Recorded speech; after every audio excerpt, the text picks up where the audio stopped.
Obviously, I hit a very low point in my life where I didn't want to be alive anymore. And you ask yourself, is this how I'm supposed to feel? The stigma around mental health, right? That's one of the bridges and one of the walls that are keeping people from getting help. You just want to have a happy day, and the more you try to have a happy day, it seems like the more bad days you have. So you're just looking for 1 inch, something that shows that the things do get better.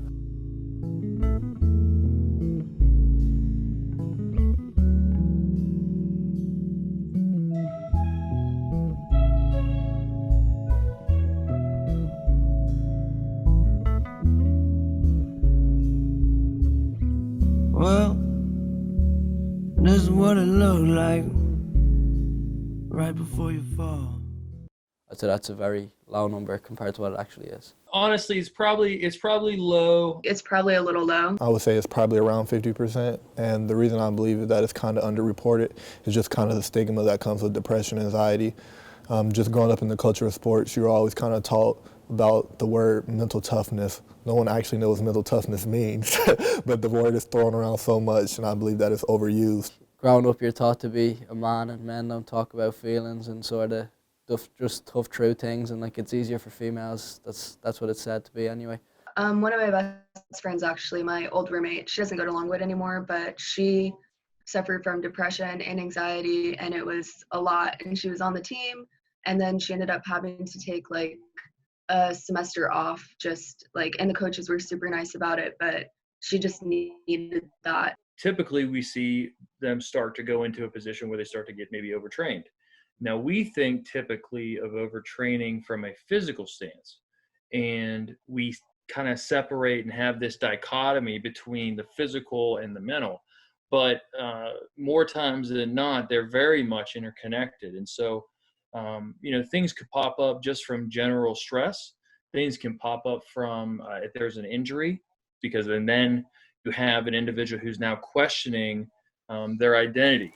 You don't know what to do. Like that's what it was growing up. You have a problem, go play basketball. Whereas now, if you're having a problem and you can't play basketball or something like that is the problem, it's very, very difficult to deal with. I was injured 2 years in a row, and then just going through that process, basketball is what brought me here to college, and without basketball, I don't think I would have attended college. So once you lose something that you love, it's kind of like figuring out how to replace that. So it's like a part of you inside has just kind of disappeared. And then in the process of trying to come back, you never come back to the person you were before the injury. Even such simple things when you introduce yourself, oh, my name is DeMar Andrea, I'll play such and such here at this school. But when you don't have that anymore, it's like, who am I now? I've gave this sport so much of my life.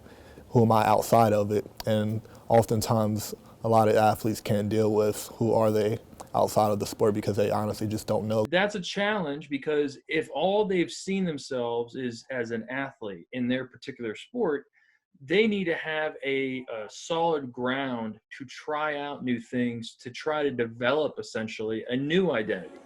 A small problem that you keep bottled up instead of talking about it will just get to a bigger problem now. It just becomes unbearable, really.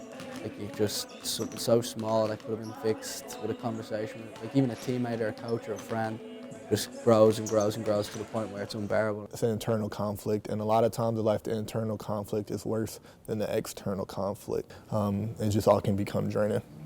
I just need a way out of my head. You only see the high moments, so you see the athlete who makes the game-winning shot. You see the athlete makes the game-winning hit, the game-winning save, and things of that nature. So it's like, how can you be mad when you just did this? But you don't see the opposite end on the side of the spectrum where you at night and you're tired from practice, and then you going right to study hall. You got to wake up early for class. You definitely have days where you feel like some days I just didn't do anything that I actually wanted to do. Like, obviously you enjoy playing your sport, but there's some days where I think everyone just says, I don't want to go to practice. I don't want to do this. So I know like not having that time can affect different people differently. And I think at least I can't generalize, but for my roommate, I know that affected her a lot. Small, either micro expressions that we'll pick up on over time, small little behavioral cues that might pick up on that doesn't seem right. And it could be anywhere from, sleep patterns that you kind of pick up on, that they're not getting enough sleep, which impacts the academics, which impacts their energy when they're in a workout. It could be something from drastic weight loss. They're normally a happy person. They can get angry and stuff affects them way easier if they had thick skin. And then next thing, like the slightest of comments could really annoy them. So it's just stuff like that. You try to build up this bravado about yourself, whereas that you don't express nothing bothers you. You don't care about nothing because I'm tough. Like it goes back to the word of being mentally tough, actually. A lot of times, like, people just don't have their head in the game, and I think that can be difficult because their thoughts are elsewhere, which is totally fine, but it's just, you definitely notice, you know, like my roommate's tone would be a little bit off, and then like I would have to kind of adjust how I talk to her to like make sure, because I'd be like, oh, well, she's having a bad day and I know that. I dealt with a lot of isolation. I didn't want to be around the team, even though I was around, you can easily hide it because it's not a physical thing. So I could always put a smile on my face for practice. But when practice was over, I always by myself. I know my temper came a little increased. My temper came little things that didn't bother me before angered me. Just sadness, just overall kind of feelings of like helplessness and things of that nature. And just I really didn't eat. Just a lot of two things I just wasn't worried about. I know I fell off academically as well. So what's my point of going to class and doing my schoolwork if I can't play basketball? And then when I lost that for 2 years, you kind of get to like, what's the point of everything? You ask me how I've been, well, I'm good, I can't complain. The advice I would give them is that you're not alone. A lot of athletes deal with it. I would ask that you reach out to someone that you feel comfortable reaching out to. I think especially just coming from an athlete, like knowing that anyone can go through anything, like you're definitely not alone. There's so many people going through it and people that you probably don't think are going through it. It is actually a lot more common than you think, that it's not a permanent destination. It's a hurdle or a waypoint in the journey that you're on. Like, talk to people. It may not necessarily be your coach, your teammates. It could be an athletic trainer.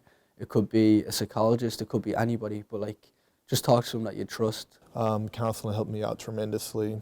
That kind of helped me talk through a lot of things that I was feeling, because that's a place where I felt like no one had any kind of, I guess, skin in the game, didn't have any motivation for me to become better, because the counselor didn't control any of my like playing time, or wasn't like a family member or things of that nature that I was going to have to be concerned about disclosing stuff to them. It gives you a sense of relief. Like it puts it out into the open.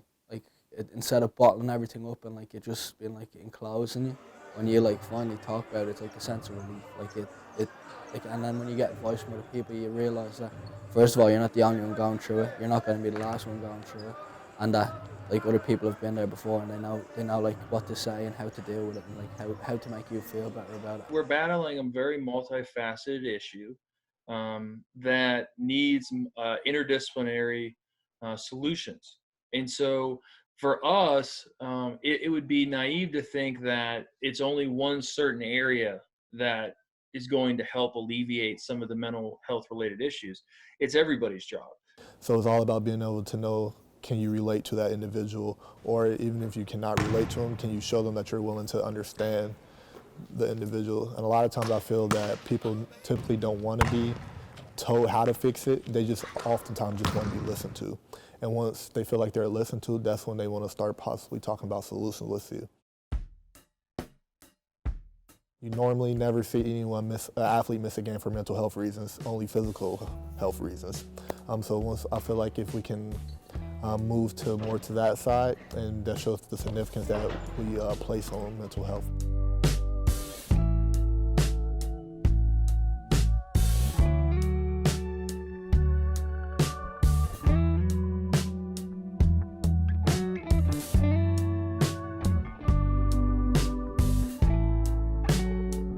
I'm thinking maybe I should thank you. Oh, baby, I should buy you another round.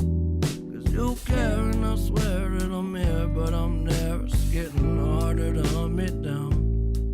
Get away to a place where the lake's such a great